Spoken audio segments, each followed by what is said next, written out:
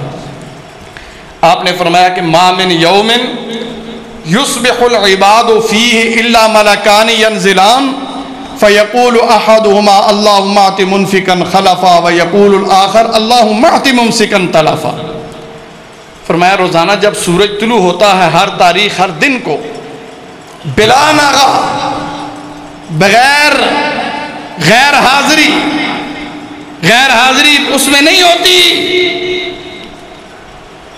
ہر روزانہ جب سورج طلوع ہوتا ہے ہر دن سورج کے ساتھ دو فرشتے بھی آتے ہیں، ایک فرشتہ سورج کی دائیں جانب ہوتا ہے اور دوسرا فرشتہ سورج کی بائیں جانب ہوتا ہے، ایک دائیں ایک بائیں۔ اور جو فرشتہ سورج کی دائیں جانب ہوتا ہے وہ یہ دعا کرتا ہے ان خوش نصیبوں کے لیے جنہیں اللہ رب العزت نے اپنی راہ میں خرچ کرنے کی توفیق بخشی ہے، جو اللہ کی راہ میں خرچ کرتے ہیں، اللہ کا دیا ہوا مال اپنی اللہ کی راہ میں لٹاتے ہیں، وہ فرشتہ یہ دعا دیتا ہے کہ اللہم اعط منفقا خلفا، یا اللہ جو لوگ تیری راہ میں خرچ کرتے ہیں تو ان کے مال میں برکت ڈال دے۔ اب میری بات ذرا توجہ سے سننا اور بیدار ہو کے سننا، آنکھیں کھول کے سننا۔ وہ فرشتہ کیا دعا کرتا ہے؟ یا اللہ جو لوگ تیری راہ میں خرچ کرتے ہیں تو ان کے مال میں برکت ڈال دے۔ یہ دعا کون کر رہا ہے؟ بولو یار، دعا کس کی ہے؟ اور فرشتے کے حوالے سے قرآن مجید میں اللہ تعالیٰ فرماتے ہیں کہ لا یسبقونہ بالقول وہم بامرہ یعملون۔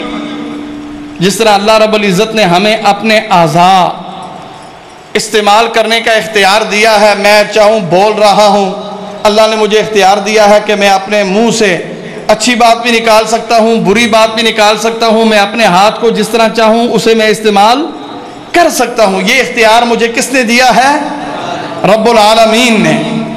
ملائکہ کو یہ اختیار حاصل نہیں ہے، فرشتوں کے پاس اپنے اعضاء استعمال کرنے کے اختیارات نہیں ہیں، ان کی ہر حرکت، ان کی ہر دعا، ان کا ہر قول و فعل اللہ کے حکم کا محتاج ہے۔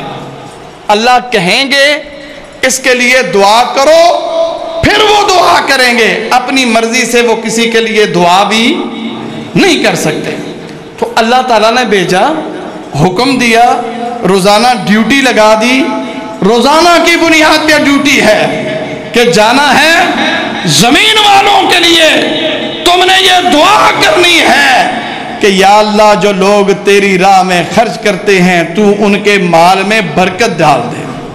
دوسرا فرشتہ جو سورج کی بائیں جانب ہوتا ہے وہ ان بد نصیبوں کے لیے بد دعا کرتا ہے جو اللہ کے دیے ہوئے مال و دولت پہ سانپ بن کے بیٹھ جاتے ہیں، کنجوس ہیں، بخیل ہیں، جیب میں ہاتھ نہیں ڈالتے اور وہ روزانہ جمع خرچ میں ہی رہتے ہیں، آج اتنے ہو گئے، کل اتنے ہو گئے، پرسوں اتنے ہو گئے، وہ اسی حساب کتاب میں رہتے ہیں، اپنی اخروی دنوی بنانے کے لیے، یہاں تو اپنا گھر بنانے کے لیے، کاروبار چمکانے کے لیے ہم بہت کچھ کرتے ہیں، لیکن آنکھیں بند ہونے کے بعد، قبر میں جانے کے بعد جس زندگی کا آغاز ہوگا اور جو نہ ختم ہونے والی، جس کی کوئی انتہا نہیں ہے، جس کا کوئی اخیر نہیں ہے، وہاں پہ ہم اپنے لیے گھر نہیں بناتے۔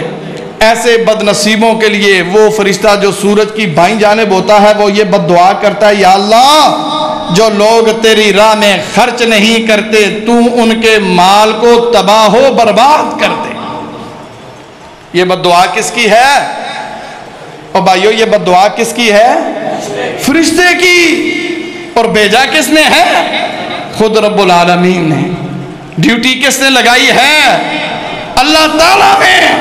اس لیے میرے بھائیو تھوڑا ہے کہ زیادہ روزانہ کی بنیاد پہ یومیہ اللہ کی راہ میں خرچ کرنا اپنی زندگی کا معمول بنا لو، اور پھر دیکھنا زندگی میں کیسے بہار آتی ہے، گھر میں کیسے سکون اور چین آتا ہے. اللہ رب العزت وہ تمہارے بگڑے ہوئے کام جو بظاہر سنورتے ہوئے تمہیں ناممکن نظر آتے ہیں، اللہ رب العزت تمہارے وہ کام بھی سنوار دے گا. سنوارنے والی ذات کون سی ہے؟ اللہ رب العزت کی. ایک اور حدیث جناب رسول اللہ صلی اللہ علیہ وسلم تشریف فرما ہے، صحابہ اکرام کی مجلس ہے. آپ نے اپنے صحابہ کو سکھانے کے لیے اور اللہ کی راہ میں خرچ کرنے کی اہمیت اجاگر کرنے کے لیے ایک سوال کیا. میرے ساتھیوں مجھے یہ بتاؤ، سوال ہے صحابہ سے، کرنے والے کون ہیں؟ جناب رسول اللہ. کون ہیں؟ جناب رسول اللہ صلی اللہ علیہ وآلہ وسلم. فرمایا ایکم مال وارثہ احب الیہ من مالہ. قالوا یا رسول اللہ ما منا احد الا مالہ احب الیہ. قال فإن مالہ ما قدم ومال وارثہ ما اخر. فرمایا میرے صحابہ مجھے یہ بتلاؤ، کیا تمہارے اندر کوئی ایسا آدمی موجود ہے جو اپنے مال سے بڑھ کر اپنے کسی عزیز اور رشتہ دار کے مال کے ساتھ محبت کرتا ہو؟ کبھی ایسا ہوا ہے؟ ایک آدمی سردیوں کی رات ہے، پچھلے پیر اٹھ کے اپنی کھیتی کو پانی دینے کی بجائے اپنے کسی عزیز رشتہ دار کی کھیتی کو پانی دینا شروع کر دے. کبھی ایسا ہوا ہے؟ کبھی ایسا ہوتا ہے؟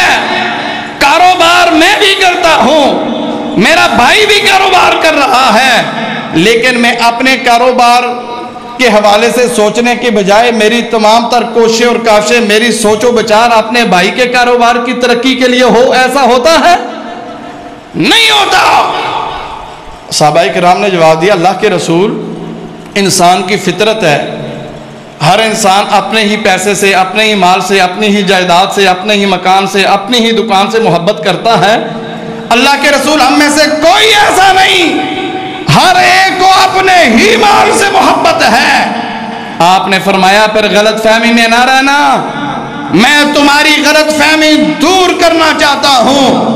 اللہ کے نبی فرما رہے ہیں میرے صحابیوں، میرے ساتھیوں، میرے جانساروں، میں تمہاری غلط فہمی دور کرنا چاہتا ہوں. جسے تم اپنا اپنا اپنا کہتے ہو، میرا مال، میری جائیداد، میری کھیتی، میری دکان، میرا مکان، میری فیکٹری، میرا بینک بیلنس، اللہ کے نبی نے فرمایا یہ تمہارا نہیں ہے، یہ تمہارے ورثاء کا ہے.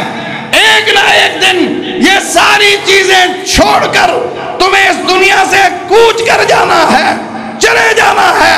تمہیں کام وہی آئے گا جو تم نے اللہ کی راہ میں خرچ کر دیا ہے. جو تم پیچھے چھوڑ کے جا رہے ہو اس کا تمہیں کوئی فائدہ نہیں ہوگا. رسول اللہ صلی اللہ علیہ وسلم کے گھر میں بکری ذبح ہوتی ہے، گوشت تقسیم کر دیا جاتا ہے. رسول اللہ صلی اللہ علیہ وآلہ وسلم گھر واپس تشریف لائے اور اپنے گھر والوں سے پوچھا، اپنے اہل بیت سے پوچھا کہ ما باقی منہا، اور کچھ باقی بھی ہے کہ نہیں، اس میں سے کچھ باقی بچا کہ نہیں؟ گھر والوں نے جواب دیا ما باقی منہا الا کتفھا، اللہ کے رسول کچھ بھی نہیں بچا، سارا تقسیم کر دیا ہے، ہاں ایک دستی باقی ہے. آپ نے فرمایا نہیں، غلط فہمی میں مبتلا نہ رہو، جسے تم باقی کہہ رہے ہو وہ باقی نہیں ہے، اس نے ختم ہو جانا ہے. اور جس کے حوالے سے تم یہ سمجھ رہے ہو کہ یہ ختم ہو گیا، فرمایا باقی کلو غیر کتفھا، وہ سارے کا سارا باقی محفوظ، وہ نہ ختم ہونے والا ہے، وہی ہمیں فائدہ دے گا. اور یہ جس دستی کے حوالے سے تم یہ سمجھ بیٹھی ہو کہ یہ باقی بچ جائے گا، یہ تو ختم ہو گیا ہے، یہی تو ختم ہو گیا ہے. جسے ختم سمجھ رہی ہو وہ ختم نہیں ہوا، وہ ہمارے لیے محفوظ ہو گیا ہے.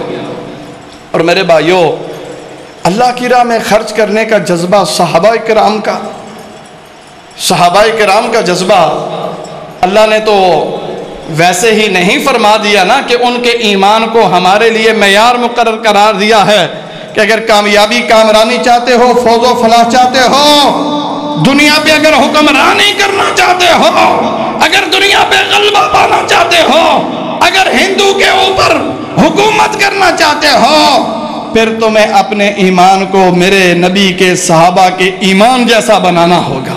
ان کا ایمان کیسا تھا؟ رسول اللہ صلی اللہ علیہ وسلم کی طرف سے اعلان ہوا کہ جنت کی ایک کھجور ہے، کوئی خریدنا چاہتا ہے؟ ایک صحابی رسول اٹھے، ان کا مدینے میں باغ ہے 500 کھجور کے درختوں پہ مشتمل، اور کھجوریں بھی بڑی عمدہ اور اعلیٰ نسل کی، باغ کے گرد 4 دیواری ہے، باغ کے اندر خوبصورت گھر کے ساتھ میٹھے پانی کا چشمہ، اور مدینے میں اس باغ کے بڑے چرچے تھے، اس باغ کے، اتنا وہ قیمتی، اتنا وہ اچھا، اتنا وہ قیمتی اثاثہ تھا کہ لوگ اس کا تذکرہ اپنی محافل اور مجالس میں کیا کرتے تھے۔ وہ صحابی بغیر سوچے سمجھے اٹھے اور کہا، اللہ کے رسول میں سودا کرنا چاہتا ہوں، کیا دو گے؟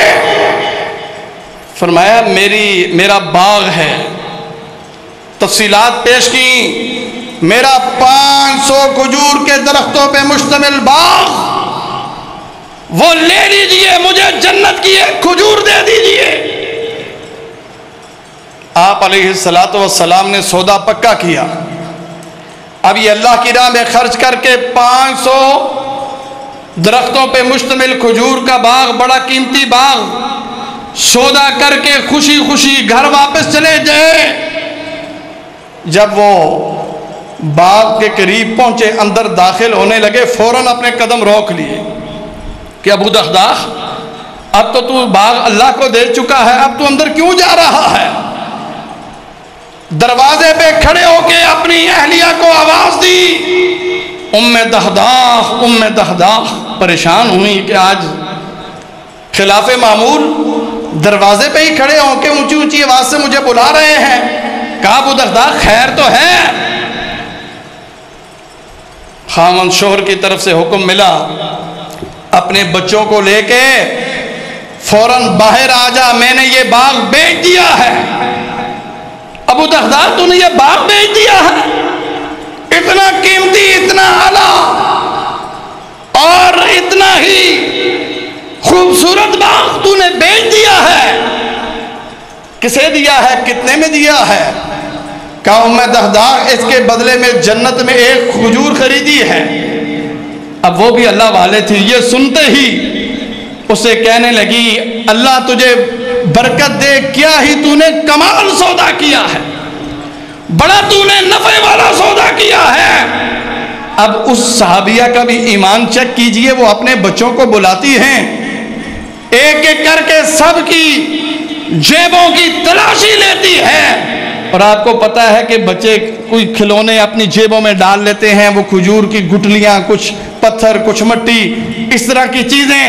ام دغدغ اپنے بچوں کو بلا کے ان کی جیبوں کی تلاشی لیتی ہیں، وہ جو چھوٹی چھوٹی چیز، وہ جو کھجور کی گٹلیاں، چھوٹے چھوٹے کھلونے ان کی جیبوں سے نکال کے وہیں پھینک دیتی ہیں۔ چونکہ ہمارا یہ سودا ہو چکا ہے، اب گھر کے برتن بھی نہیں لے کے جانے، بچوں کو کھلونے بھی ساتھ نہیں لے جانے، اور وہ ابو دغدغ کو مبارک دیتے ہوئے اپنا گھر خالی کر کے باہر آ جاتی ہیں۔ آج ان پہ بھونکا جاتا ہے، آج کا مسلمان صحابہ کا ایمان آج کے ترازو میں تولتا ہے کہ وہ صحابہ ایسے تھے، وہ صحابہ ایسے تھے۔ کمینوں، تم تو ان کے ایمان کے قریب بھی نہیں پھٹک سکتے۔ آج جن پہ تو تبصرہ اور تجزیہ کرتا ہے، جن کے ایمان کو آج تو ترازو میں رکھتا ہے، کہاں تو اور کہاں میرے نبی کے صحابہ کا ایمان؟ تو میرے بھائیوں، تو میں عرض کر رہا تھا کہ صحابہ کرام اللہ کی راہ میں خرچ کرنے میں اس قدر بیتاب اور بے چین رہتے تھے، اس لیے ان کی زندگیوں میں بہار اور سکون تھا، ان کی زندگیوں میں چین تھا۔ اللہ تعالیٰ سے دعا ہے کہ اللہ تعالیٰ ہمیں بھی اپنی راہ میں خرچ کرنے کی توفیق نصیب فرمائے۔ وَمَا عَلَيْنَا إِلَّا الْبَلَاغُ۔ کر لیتا ہے لیکن اللہ کی توحید پہ سودا بازی نہیں کرتا۔ اس نے تو اپنے عالمی آقاؤں کی ایما پر، اپنے یاروں کی ایما پر مندر کی تعمیر جاری رکھنے کا اعلان کیا ہے، اور وہ سیاسی جماعتیں، میں نے کبھی بھی کھل کے نام نہیں لیا لیکن آج لینا ہم سب کی مجبوری ہے، مسلم لیگ نون، پیپلز پارٹی، تحریک انصاف، ان تینوں جماعتوں نے مندر کی تعمیر کی حمایت کی ہے۔ میں آج ان مسلمانوں سے یہ کہنا چاہوں گا جن کے دلوں کے اندر ایمان کی دولت موجود ہے، اگر آپ بالواسطہ یا بلا واسطہ ان سیاسی تنظیموں کی حمایت کر رہے ہیں تو آپ بھی بہت بڑے مجرم ہیں۔ ہمیں سب سے زیادہ ہمارا تعلق، ہماری محبت اور عقیدت اللہ اور اس کے رسول کے لیے ہے۔ جو بھی آدمی اللہ اور اس کے رسول کے سامنے کھڑے ہونے کی کوشش کرے گا، ہماری محبت اور ہماری عقیدت ان کے لیے کبھی بھی نہیں ہو سکتی۔ آہستہ بول رہے ہیں، چونکہ ہر بندہ کسی نہ کسی سیاسی تنظیم سے کسی نہ کسی صورت میں تو جڑا ہوتا ہے۔ ہماری محبت کس کے لیے ہے؟ ہماری دوستی کس کے لیے ہے؟ ہمارا تعلق کس کے لیے ہے؟ اور جو مندر کی تعمیر، جو مندر تعمیر کرنے والوں کی صف میں کھڑا ہو، اس کے ساتھ ہماری دوستی، ہمارا اتحاد ہو سکتا ہے؟ نہیں ہو سکتا۔ اور اہل حدیثوں بالخصوص میں آپ سے کہنا چاہوں گا کہ وہ لوگ، وہ تنظیمیں، جماعتیں جو نون لیگ کے ساتھ کھڑی ہیں، پیپلز پارٹی کے ساتھ کھڑی ہیں، تحریک انصاف کے ساتھ کھڑی ہیں، آج انہیں اپنے حوالے سے سوچ لینا چاہیے کہ کل قیامت کا دن ہوگا اور وہاں پہ آپ کی رب العالمین کے سامنے پیشی ہوگی۔ اس پیشی کے موقع پر کیا جواب دو گے؟ آج ایک طرف اللہ والوں کی صف ہے، ایک طرف مندر والوں کی صف ہے۔ آج آپ نے دیکھنا ہے کہ آپ نے کس صف میں کھڑے ہونا ہے۔ مرکزی جمعیت اہل حدیث عالمی پاکستان انشاءاللہ تعالی اس مندر کی تعمیر کے خلاف بھرپور احتجاج کرے گی، آواز اٹھائے گی۔ ہم انشاءاللہ تعالی احتجاج کرنے اسلام آباد جائیں گے انشاءاللہ تعالی۔ جانے کے لیے تیار ہیں آپ سارے؟ انشاءاللہ ہم جائیں گے اور اس مندر کی تعمیر کو رکوائیں گے اللہ کے فضل و احسان سے، اور اس کے لیے اگر جان کا نذرانہ میں بھی دینا پڑا تو انشاءاللہ اپنے لیے سعادت سمجھیں گے اللہ کے فضل و احسان سے۔ آج آپ نے فیصلہ کرنا ہے، آج یہاں سے یہ عہد اور اللہ سے یہ وعدہ کر کے اٹھنا ہے کہ اللہ ہماری دوستی، ہماری محبت، ہماری نفرت ساری کی ساری تیرے لیے ہے۔ جو تیرا دشمن ہوگا اس سے ہم نفرت کریں گے، جو تیرا دوست ہوگا وہ ہمارا دوست ہوگا، جو تیری دشمنوں کی صف میں کھڑا ہوگا وہ بھی ہمارا دشمن ہوگا، اور جو تیرے دوستوں کی صف میں کھڑے ہوگا وہ ہمارا دوست ہوگا۔ اتنا تو ہم کر سکتے ہیں نا؟ حق بنتا ہے کہ نہیں بنتا؟ حق بنتا ہے کہ نہیں بنتا؟ اس لیے میرے بھائیوں، آج ہمارا امتحان ہے، ہمارے ایمان کا امتحان ہے، ہماری ایمانی غیرت کا امتحان ہے کہ ہم نے اللہ کے فضل و احسان سے اس برائی کے خلاف کھڑے ہونا ہے۔ اللہ تعالی ہمیں ہمت و توفیق سے نوازے۔ دوسری گزارش، اللہ کے فضل و احسان سے مرکزی جمعیت اہل حدیث عالمی پورے ملک کے اندر ختم نبوت کا پیغام، عقیدہ ختم نبوت کے حوالے سے آگاہی مہم کا آغاز کیا ہے۔ یہ کتاب مجھے دینا ذرا اور اس کی صورت ہم اپنا لٹریچر جو ختم نبوت کے حوالے سے ہے، بروشر کی صورت میں، کتاب کی صورت میں، لٹریچر کی صورت میں انشاءاللہ تعالی عقیدہ ختم نبوت کی چوکھٹ کی چوکی داری کے لیے اور قادیانیت کے غلیظ اور مکروہ عقائد اور نظریات کو ہم انشاءاللہ تعالی پوری قوم کو باخبر کرنے کے لیے گھر گھر یہ پہنچائیں گے انشاءاللہ تعالی۔ اس میں آپ بھی حصہ دار بنیے۔ آپ کیسے حصہ دار بن سکتے ہیں؟ یہ کتاب چھپوائیے، لٹریچر تیاری میں اپنا حصہ ڈالیے، بروشر تیار کروائیے۔ کم از کم آپ ضلع قصور کے حوالے سے یہ عہد کر لیں کہ انشاءاللہ تعالی عقیدہ ختم نبوت کی چوکھٹ کی چوکی داری کے لیے ہم ختم نبوت کا پیغام گھر گھر تک پہنچائیں گے، ہر فرد کے کان تک پہنچائیں گے انشاءاللہ تعالی۔ اللہ تعالیٰ سے دعا ہے کہ اللہ تعالیٰ ہمیں عقیدہ ختم نبوت کے تحفظ کے لیے کردار ادا کرنے کی توفیق نصیب فرمائے، اور ہمیں کتاب و سنت کی بالادستی کے لیے اللہ رب العزت ہمیں قبول و منظور